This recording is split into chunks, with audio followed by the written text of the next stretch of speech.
Hi, everyone. Welcome to the Leasing Highway, a podcast focused on the pulse of the apartment industry. I am Karen Gladney.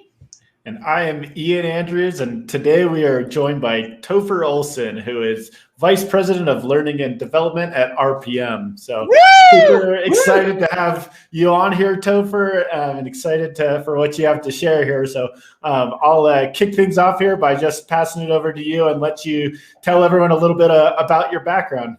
Sure. So first of all, I have to say that intro was intense. That was awesome. Right. That was so good. I love it. Yes. So I'm Topher Olsen. I've been in the industry about a little over 9 years. I can't believe it. And it's interesting. My background is actually in theater. I have 2 degrees in theater. And like many people in the industry, I kind of fell into it. I was actually working out at the gym when a friend of mine came up and said, "Hey, do you want to be a corporate trainer?" And I was like, "Sure, where?" And so one thing led to another, and I became a corporate trainer in our Houston market. I was with Alliance Residential for a number of years and ended up becoming the director of training for Alliance, and then moved to RPM this last July, and just super, super excited about our growth and what we're doing at RPM. Well, and Topher, the flip side, or on the other side of the coin from theater, was education, right? Correct. Yeah, I was actually a theater teacher. So I taught theater. I also taught 4th grade math and science and elementary arts. I've taught everything from kindergarten to college. So so my second master's is actually in educational administration and learning pedagogy. And so that's really where I started to understand how people learn. And that's really, really important, in kind of the role that I'm in. And so it's been a fascinating journey for sure. Yeah, it's interesting. I remember getting into college and being given a child psychology class and book, and I had coached tennis for kids from 5 to 17, and I thought, wow, this child psychology book would have been real good about attention spans for those 5-year-olds back a few years before. So absolutely, there's so much that goes into learning, and I think that your background with that is so crucial and so important in how it plays into our team's learning. What have you brought over to our industry that maybe wasn't there before, or at least that you didn't see and that you were able to share and bring? Sure. Well, it's really interesting because when we look at learning and the evolution of learning, it's really changed an incredible amount, especially over the last 10 years, right? So, Ian, if I were to ask you, if you had to repair something in your house, where would you go to learn how to repair something, right? Where would you go? Yeah, today is probably YouTube. Probably YouTube, exactly, right? We're all the same, right? It's YouTube, it's Pinterest, it's Instagram. Ian. You'd ask Ian. Right. You'd phone a friend, right? Yeah. So the thing that's really interesting is what I started to do is I started to ask the question, why are we learning at work different than we're learning in life? Right? If we are used to going to YouTube and getting the information that we need when we need it in a bite-sized, compartmentalized piece and fashion, why wouldn't we do the same thing at work? So that's really what I'm trying to bring to the education world in multifamily is, really providing what we call that just-in-time training or that micro-learning when you need it. So that way, people, they don't have to fumble through a lot of things, right? We tend to overdo a lot of the onboarding because we think everybody needs all of this stuff. Well, when you start to look at the science of learning and the understanding the forgetful curve, you might provide that training, but it doesn't necessarily mean that they've mastered that training. So you need to provide learning in a vehicle by which they can go back to it and learn and understand it again so that when they apply it, they have better synthesis with that information. I have to tell you, I hear that all the time. What you just said made my heart do a little flip because we talk to people, even our own team, about, but they need to know, like when we're training something, they need to know. I've got to share it with them.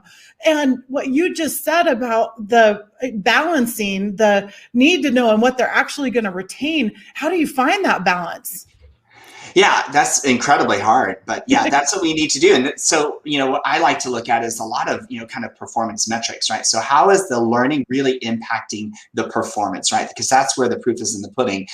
You could provide a ton of training, or you could provide very little, but at the end of the day, how are the site teams performing on their communities? How are these communities performing for their owners? And so that's what we want to understand with the learning that we provide.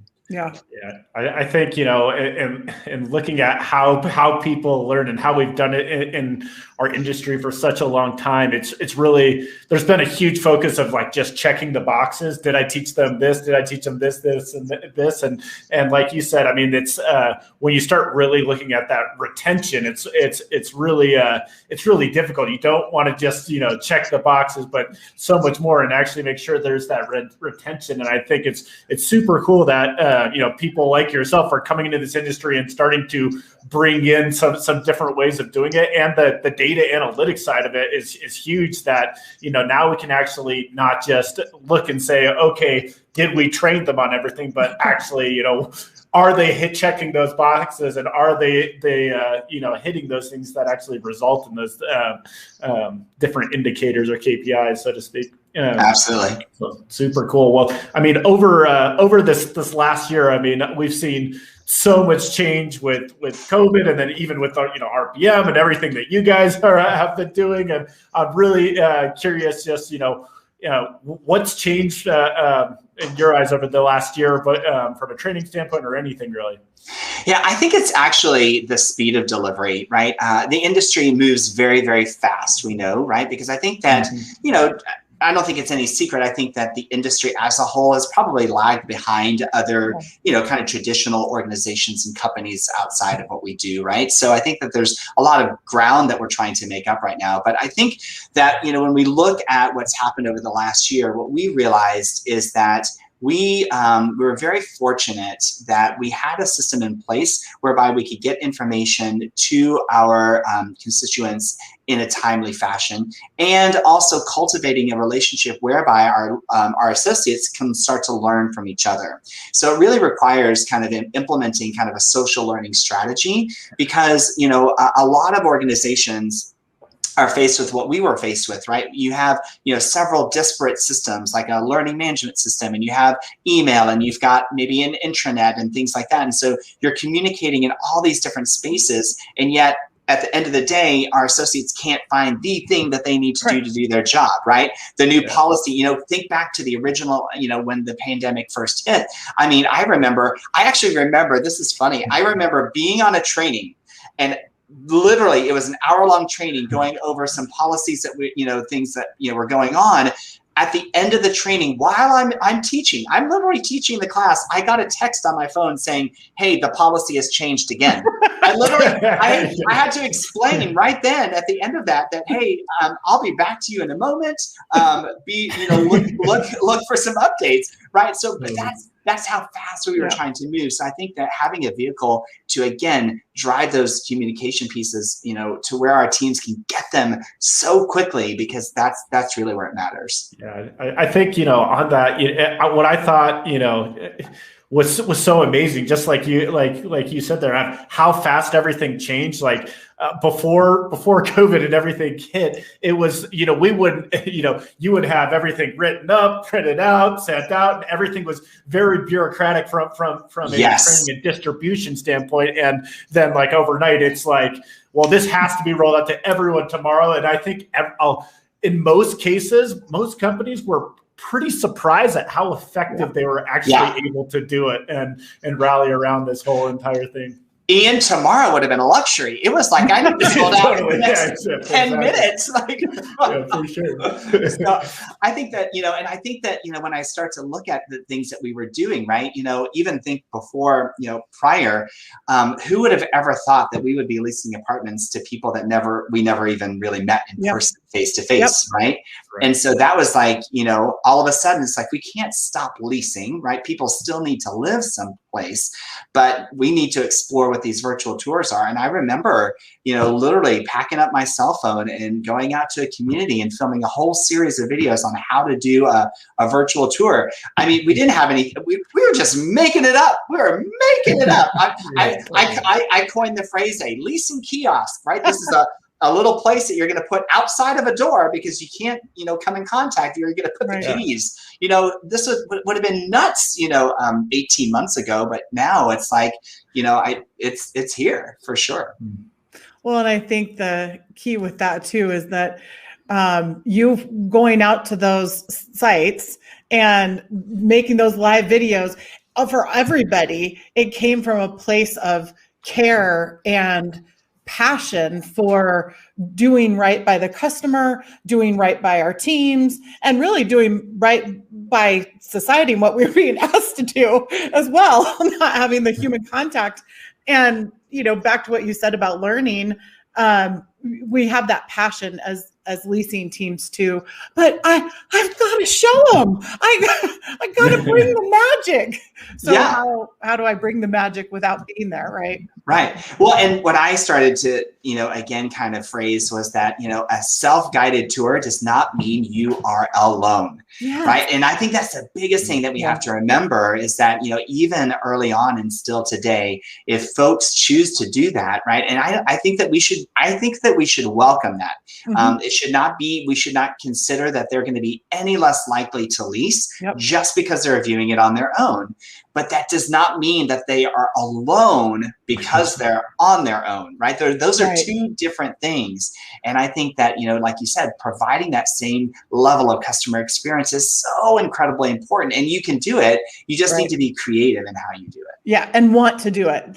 Yes. Yeah, so well said. Well, we'll come back. I'm so excited to be talking to you. We're going to take a quick break and we'll be back and talk to Topher on the other side.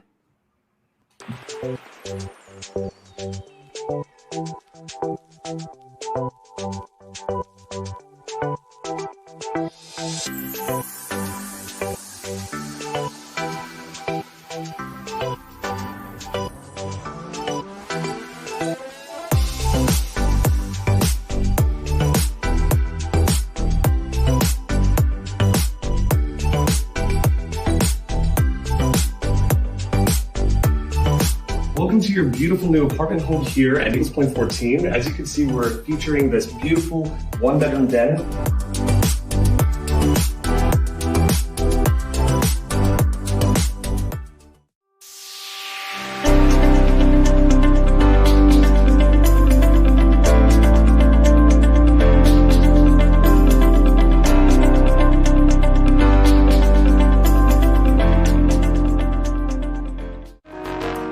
Welcome to the Get Focused podcast, a show with stimulating conversation about optimizing our human potential for those who think outside of the box.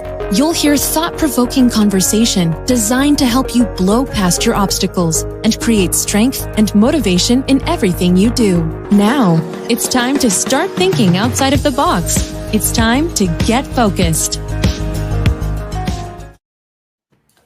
Welcome back, everyone. Topher, you mentioned so far, and I feel like we could have talked about change the entire time, this whole 30-minute show, but you talked about the things that you've brought to the industry, that to help people learn. And then you talked about everything that changed. And going through all of that change, what have you learned the most in the last year or even just since coming into the industry? Because I think you come in with some assumptions and then same with last year. What have you learned the most? Yeah, I think that, I think it was Jeff Bezos. There's a quote about Jeff Bezos, and it kind of goes back to what we were talking about earlier, is that, I think a lot of us, talk about perfection and, we really want things to be perfect. And I'm, which, I actually read another book. I'm on this quest to try to read a book a week. Wow. I know I'm a little bit behind. I'm not going to lie, but are you reading or audibling? A little of both. A little Okay. of both. Yeah. Yeah. So I've tried to do both. But anyway, so I was reading this book about perfectionism actually being kind of a stumbling block, right? It sometimes can hold you back. And in this quote by Jeff Bezos, I'm going to have to find it, but it's basically, he just talks about, especially in a company that is growing, or in our case, an industry that is growing, if you are trying to get to 100% every time you're trying to do something, you're never going to keep up with the growth. And so I have to say that one thing that I've learned to do is to let go a little bit. To Ian's point is that, before I would have made sure that everything was vetted. It looked perfect. The video was great. The sound was great, right? And I'm not saying that I don't pay attention to those things. I really do try. But again, sometimes we just have to get to that 70% mark, which is like this threshold he was talking about is, sometimes you have to get to 70% and say that it's good. So I feel like that's really what I've learned a lot, is to let go in certain areas, because our people are hungry. They want to know, what things that we can provide to them to help them be more effective at their job, to communicate better, to get that lease, right? To make that owner happy. And so we can't hold all the cards so close that we are ineffective in communicating to the teams. Yeah, I've heard some of those rules too. And I feel like it was the Rocky Blyer story, but I'm probably misquoting the wrong person, but the good enough isn't good enough, my friend. And I read this little one pager when I was in my 20s, and it probably haunted me to your point of wanting it to be, well, this isn't good enough, it can be better. And then Ian and I go to a strategic coach, and they talk about kind of an 80-20, that you've got, let it get to the 80, but then let go. And it's such good advice. Yeah. Well, go back to what I was talking about earlier when I asked Ian about, where he would go for information. He'd go to YouTube. There are a lot of YouTube, not this particular podcast, but there are a lot of YouTube videos out there that are not perfect, right? But you still get the information, right? Yeah. It's about the information sharing, right? Yeah. Not necessarily always about the production value thereof. Right. So that's what we have to remember. We just need to sometimes get that information so that people can do their jobs most effectively. Yeah, I agree. I think if you strive for perfection too much, it prevents you from execution, right? Like that's great. You can't really get it there. It's, see, that's why I call him. Yeah.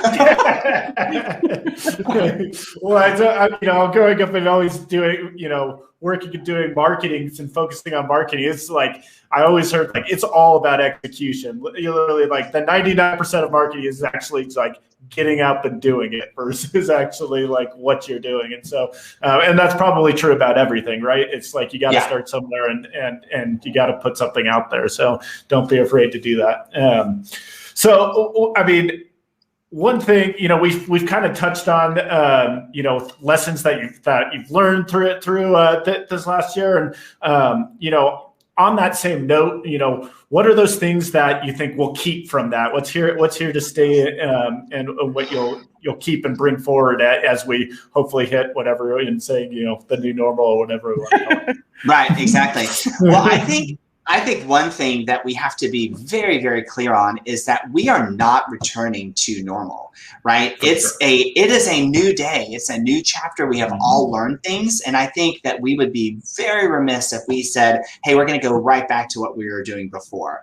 Why would we do that? Why would we, in life, why would you become a senior in high school and do things that you're doing your freshman year? We just wouldn't, right? We just wouldn't. So again, I think that's number one, is that we have to kind of think about that. And I think, to me, one of the biggest things is this idea of kind of touring your way, right? So, embracing this idea of a virtual tour, embracing this idea that, that people can do lots of different tours. We can do virtual visits. We can do self-guided visits. We can do what I again started to coin the phrase like partially self-guided, right? Where maybe there's some interaction before and then they go on their own. So I think that these ideas that we need to just kind of rethink how people are, looking at the experience, because, let's face it, I always call it the coffee shop mentality, right? So, you have a couple that goes to, tour an apartment home.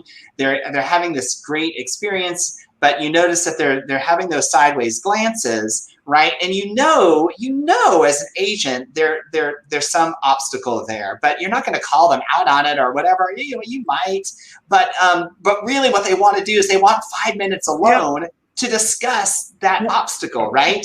Moment and so. alone. Exactly. And so why would you have them go to a coffee shop and do that when they might be closer to a competitor that they might just leave the coffee shop and go on another tour?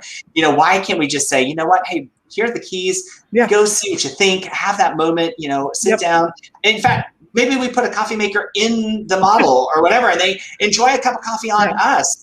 Let us be your coffee shop and have that discussion. Then come back and let's close the deal. So I think it's those kinds of things that we really need to think through and just understand. And the other thing too is that I think that we all, in some ways, I know that there's been a lot of civil unrest in the whole thing. That's a whole nother probably podcast or chapter.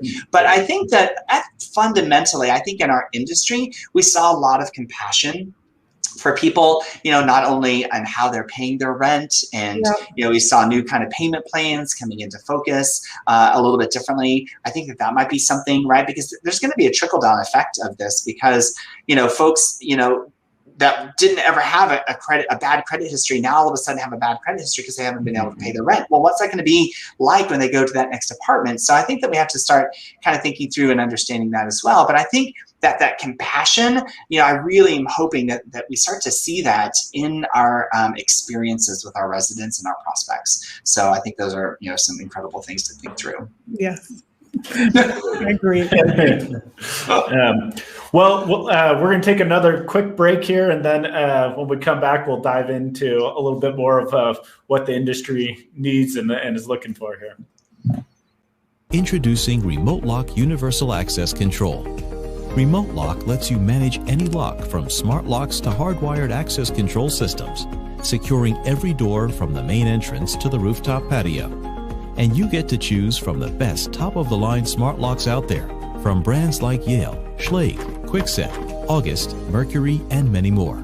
Now you can configure and add access at the push of a button and set up customized schedules for each and every user, all within a matter of minutes.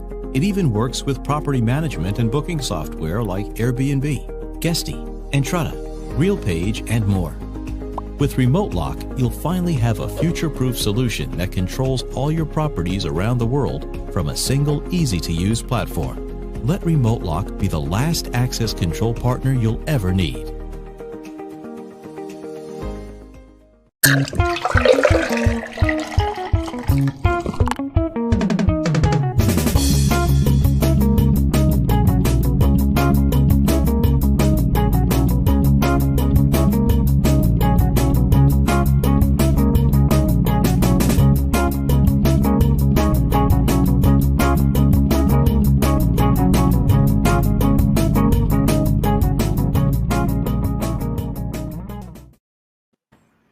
Woohoo! Well, welcome back.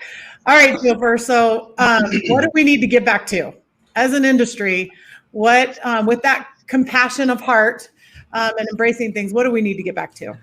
I think, gosh, it sounds so simple, but customer service. I think it's just one of the things that, what I am noticing is that so as much as I think that the virtual tour is important, it's not always a default, right? So there's this careful balance. So we don't need to assume that people want to tour on their own. We don't want to assume that they want to just do a virtual visit. And so I think the challenge in our industry is that it's a very repetitive, job task, right? So I'm a leasing agent. I'm going to take a tour. I'm going to take a tour. I'm going to take a tour, right? So now I've given them permission, possibly, to say, hey, you don't have to take that tour, right? So now I can kind of be at my desk and do whatever. So I think that again, we need to meet the customers where they are. We need to understand what their needs and what their objections, what their obstacles are in finding that new home. Let's face it, next to public speaking, finding a new home is probably one of the most stressful situations that anybody can go through. Right. So I think that we have to remember that. And if we kind of get back to these ideas of compassion and put it into our customer service, where we really are looking at every tour as unique as possible. And I know that, the proponents of fair housing, I'm not saying that we are not following fair housing guidelines, right? Right. But we still can understand and make every tour unique based on the needs of our prospects. So it's really about that customer service and understanding that customer journey and really putting everything that you can on every single touch point with that prospect, whether it be in the phone call or in the self-guided or the semi-guided or whatever it is that you're trying to do, that you still are not forgetting that customer service has to be at the base of what we're doing. Yeah. Complacency can come so quickly, I think, for any of us and any of our jobs, and pulling ourselves out of that is crucial. Right. For sure. Yeah. I think, on that note, we've noticed, really, whether it's looking at self-guided tour or just customer experience and all of the change, it's very challenging to change, to implement these new things, and especially to do so in a way where, you're not just saying, oh, here we're bringing in technology to replace all of our people, but how do we implement so that we're still maintaining that relationship, and how do you do things and implement that change in a way that is really smooth and because we're people of habit, creatures of habit. We like that consistency just by nature, and so because of that, change is difficult, and really curious from your side, what are some tips and tricks that you've used and that you think really help with that change management? Absolutely. I think, for one thing, just, kind of going back to that customer experience piece, I think one thing is getting back to the idea that everyone that walks through the door is a potential customer, and they're unique. So there is no quote unquote standard way that we engage, right, with anybody that comes through our door. So I think that's number one. I think number two is I think that, again, not discrediting our industry, but I think that we have been slow to adopt technology. So I think that's really important for us. And what I do very often is when I look at learning leaders, I don't look at learning leaders in multifamily. I look at learning leaders in Fortune 500 companies, right? I look to what other industries are doing. And I think that we need to do more of that from an industry and seeing what else is driving our economic factors and bringing some of those best practices into multifamily. And I think the third thing is understanding, well, maybe two more things. Number one is so embracing the technology piece and looking at other technologies, and setting up demos and models and seeing what kind of technology ultimately makes the user experience better, right? So if our associates are understanding how these technologies work together to make a seamless, transaction for our customers, I think that that's the most important, right? So we shouldn't be adopting technology for technology's sake. Right. We should be looking at that customer journey. And then finally, the big thing is data, right? So we need to understand and we need to look at data and not be afraid, even from a learning standpoint, right? So like what I like to look at is if I'm putting out a class or a video or even a tip sheet that's not getting a lot of engagement, I'm not holding on to it. It's not worth our time to continue to support that piece of content. We need to be willing to say, you know what? Yeah, I put some hours in making that, great. But if it's not being perceived as great by the audience, then we need to take it down, right? It's the same idea that we do with our communities, right? If there's a model that's, a particular unit that's not moving, let's make a mini model. That mini model's not great. Let's change up the colors and make it a different mini model, right? But we need to do that with every aspect of our industry. We need to look at the data, what the data is telling us, and then be able to make those decisions based on what that data tells us. So, we can't hold so tightly onto things that we're not willing to make the changes necessary to be great. Yeah, and I think too, it's just, a fundamental understanding of everyone of why we're doing these things is to create a better experience, to make it better for our prospects. And I think that gets lost sometimes of like with all the policy and procedure of like, what are we trying to, what is this for? And it's like, if from especially a leasing standpoint, if you really think about, what is all this data telling us, it's looking at it and saying, how can we make this a better experience? How can we start to look at our prospects and say, oh, you're shopping for a new apartment? What a great, fun experience. Not like, oh man, what a miserable time. Good luck. Exactly. Yeah. Good luck. Yeah. Well, for our final question, Topher, I think you're a perfect one to answer this, because you did stumble into the industry, you didn't start out as a leasing team member. You started out, or you came from theater and education and brought education in. So if you were talking to somebody just entering the industry, not necessarily somebody in their 20s but to anyone across any group, what would be your piece of advice for them? I would say a couple of things. Number one is really get connected to your local, chapters of your apartment associations, and or like IREM. I do a lot with IREM. I think that they're a great organization for certifications. NAA has some great certifications as well. I think that, at RPM, we actually have a value called continuous improvement. And of course, I'm the L&D guy, so it feels like a shameless plug. But like I said, I'm reading a book every week. I'm trying to model what learning looks like. Right. I think that we need to, again, in an industry that can seem at times to be static if you let it, right? You can take control of that by learning more from your local organizations. I think the second thing is to like I said before, is to kind of look outside. If you're in that leasing role, what makes good sales no matter where you are, right? So, what was your experience at Nordstrom's? What was your experience at, the Kroger, the grocery store? What made it a good experience? I think that you need to start kind of thinking about that. And then how do you kind of bring those ideas into what you're doing? So I think that, again, it's all mindset, right? So you could think that this is a very static, a very repetitive kind of industry, or you could say, gosh, there are so many opportunities that I can bring to make these experiences great for our prospects and our residents. And that's really what I want to see.